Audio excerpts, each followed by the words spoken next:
Possessão em criança existe?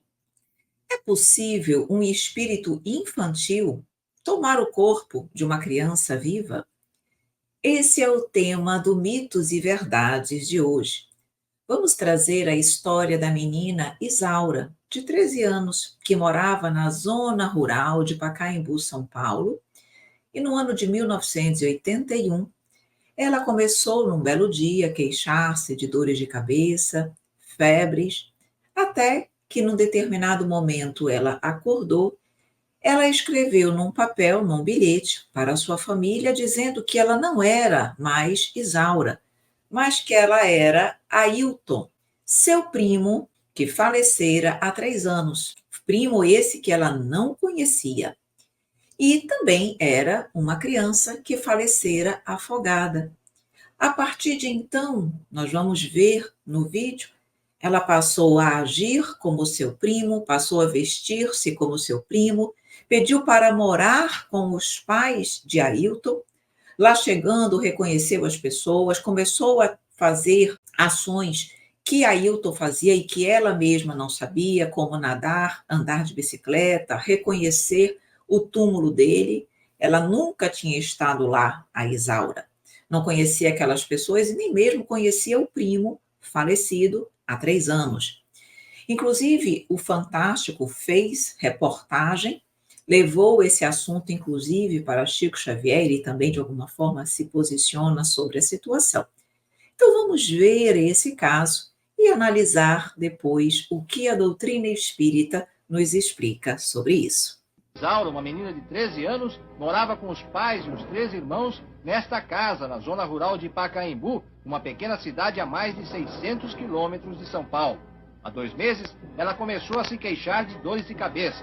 Teve uma febre muito forte e, quando se levantou da cama, não falava mais. Escreveu apenas um bilhete aos pais. Dizia: "Não sou daqui, não conheço vocês. Meu nome é Ailton, quero meus pais verdadeiros." Dona Ilse e seu Rosalvo sabiam de que Ailton ela estava falando.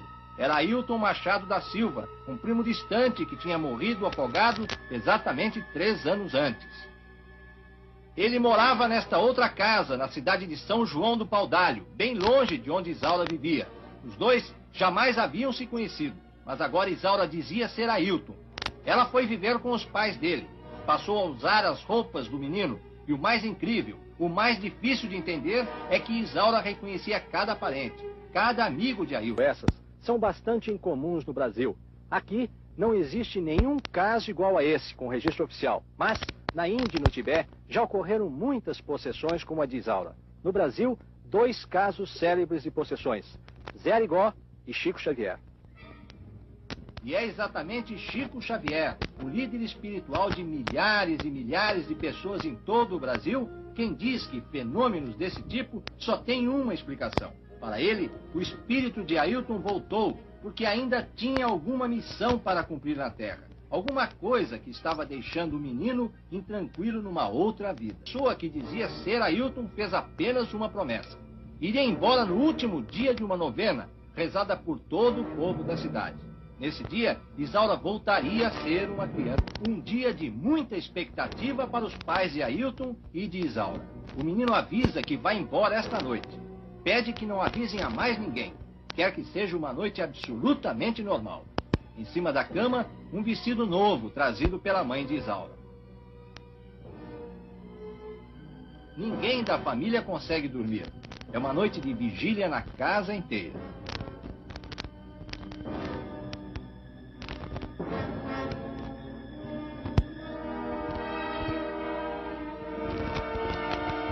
É de manhã, e a pessoa que sai do quarto parece mesmo diferente.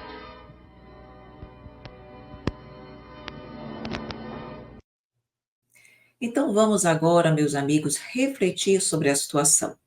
Possessão existe? Sim, possessão existe. Kardec aborda sobre o tema no livro A Gênese e na Revista Espírita. Possessão, o que nós entendemos por possessão, é quando um espírito toma temporariamente o corpo de uma pessoa encarnada. Ele realmente, na possessão, ocupa temporariamente aquele corpo, que é exatamente o entendimento de incorporação. Muitas vezes as pessoas usam os transes mediúnicos como incorporação, designam como incorporação, mas nem todo transe mediúnico é de fato uma incorporação, porque nem todo transe mediúnico, o espírito que se manifesta ocupa o corpo do médium. Nos transes mediúnicos que são conscientes e semiconscientes, o espírito não ocupa o corpo do médium. Ele aproxima-se, há uma aproximação perispírito a perispírito, e quando há aquela conexão do perispírito do espírito comunicante com o perispírito do médium, o médium começa a sentir suas sensações, seu pensamento, captar, e pode entrar num processo de transe mediúnico consciente e semiconsciente, e ele passa aquela comunicação. O espírito se comunica por seu intermédio, mas não há ali uma possessão, uma ocupação do corpo.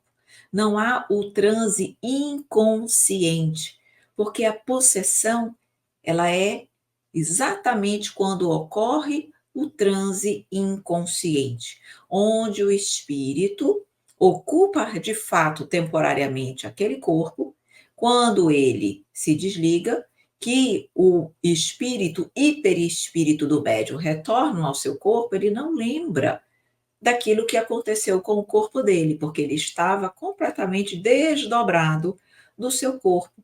E isso é o caso das psicofonias, dos transes inconscientes, também chamados de transes sonambúlicos e também chamado de possessão. Então, tudo isso é sinônimo. Possessão é sinônimo de transe inconsciente e é sinônimo de sonambulismo. Portanto, então, isso é possível. Kardec, num primeiro momento, quando ele escreveu o Livro dos Médiuns, ele acreditava que a possessão, quando ela é chamada de possessão, quando ela é negativa, quando nós percebemos ali uma interferência maligna, maléfica do espírito sobre a pessoa obsedado, ele entendia que aquilo ali era um caso de subjugação corporal, que, na verdade, não havia ocupação do corpo, mas havia apenas um domínio de um espírito sobre o encarnado. Mas ele modifica esse posicionamento. Quando nós vamos estudar, por exemplo, o Livro dos Espíritos, Livro dos Médiuns, entendemos no primeiro momento, ele coloca que não havia possessão, no sentido de ocupar o corpo. Mas, como eu disse, na Gênese e na Revista Espírita, ele modifica essa posição. E no caso que nós estamos vendo aqui, é uma possessão, podemos trabalhar como uma possessão em criança, tanto de um espírito infantil, como o espírito, a pessoa viva, na verdade, que é a vítima desse processo de possessão, é uma criança. E, além disso, é uma possessão positiva, porque não causou prejuízo, no sentido de maltratar, ferir a Isaura.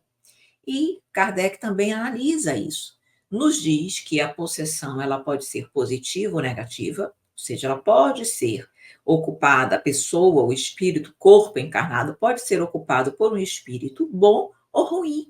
Que a possessão ela pode ser de um caráter ou de outro, mas ela é sempre temporária. Pode, por exemplo, ele traz, na própria análise da Revista Espírita, casos, por exemplo, que chegaram a perdurar com algumas intermitências, mas chegaram a perdurar por 6 meses. O caso aqui da Isaura, nós percebemos também que foi um caso ali que demorou meses, porque ele diz há 2 meses, então há ali também um tempo, mas não pode ficar eternamente ocupando o corpo daquela pessoa por toda a reencarnação, exatamente porque é algo temporário, porque o vínculo original daquele corpo é com o espírito que está encarnado e não com o espírito que desencarnou. E Kardec examina também o caso de possessão em crianças. Quando ele está na Revista Espírita examinando, por exemplo, na Revista Espírita do ano de 1862 e 1863, ele analisa o caso dos possessos de Morzine, que é uma comuna nos Alpes franceses, situada no departamento de Alta Saboia. E lá começou exatamente um processo que ele chama epidêmico, um processo demoníaco de possessos, de uma epidemia lá em Morzine, que começou em março de 1857 com 2 meninas de 12 anos. Isso foi em março, quando foi em novembro desse mesmo ano, já eram 27, e no ano de 1861 atingiu o máximo de 120 pessoas, simultaneamente passando por esse processo. E lá eles mostram que começou, numa determinada análise que eles estavam fazendo, eles tinham verificado ali crianças de até 10 anos passando por esse processo de possessão, sendo possuídas. E ali Kardec, então, faz uma análise, a espiritualidade superior também analisa aquele processo, só que no caso da possessão de Morzine, os espíritos que atuavam não eram bons, eram espíritos ruins.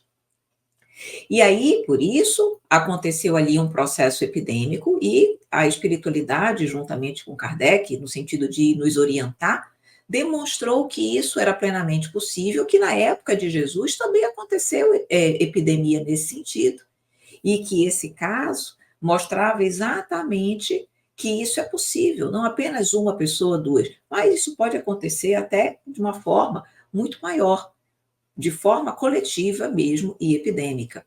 E aí, aqui vocês podem perguntar, mas qual seria o objetivo? Por que Deus permite?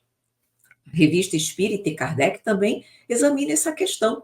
E com certeza há a permissão da espiritualidade nesse processo, nós sabemos que precisaria haver, e serve para mostrar a ação do mundo invisível sobre o mundo visível, para que a ciência possa se debruçar sobre esse assunto, para que a ciência possa livrar-se do materialismo e possa avançar no seu processo evolutivo. Consta a seguinte informação na Revista Espírita de abril de 1862, exatamente no artigo, em um dos, que são vários artigos, em um dos artigos que examina o caso de Morzine. E diz o seguinte: uma vez entrando nesse caminho, desse estudo, a ciência possuirá a chave de muitos mistérios e verá cair a mais formidável barreira que detém o progresso, o materialismo, que restringe o círculo da observação em vez de ampliá-lo. Então, certamente, a espiritualidade também permite que situações como essa ocorram, como essa, no caso de Isaura, também, para que a humanidade se debruce, possa estudar, possa se inteirar e possa, de fato, reconhecer aquilo que a doutrina espírita já nos ensina. Então, uma criança, um espírito que se encontra, de alguma forma, com alguma situação incompleta, sentindo que, de alguma forma, há algo ainda a realizar no mundo material, ele pode, no caso, como no caso do seu primo, Ailton, pode ocupar num processo de possessão, então, o corpo de uma outra criança? Pode. Nós identificamos, inclusive, que ele pede orações da cidade no último dia, onde ele já tinha, de alguma certa maneira, talvez, provavelmente, visto seus pais. Ele não foi morar com seus pais novamente? Talvez, como ele desencarnou num acidente, afogado, não teve a oportunidade de se despedir, talvez fosse esse o seu desejo. E após fazer isso, ele pôde realmente, então, despedir-se e, de fato, seguir a sua caminhada como espírito imortal. Então, meus queridos amigos, é possível? Sim, é possível possessão. Não é um mito? Não, é uma verdade.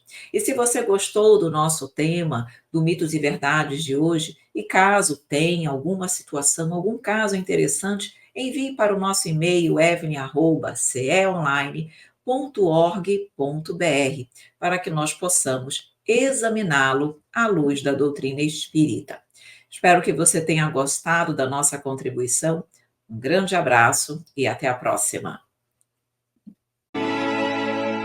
Conhecendo o Espiritismo. Centro Espírita Online Casa de Jesus. A morada de todos os corações.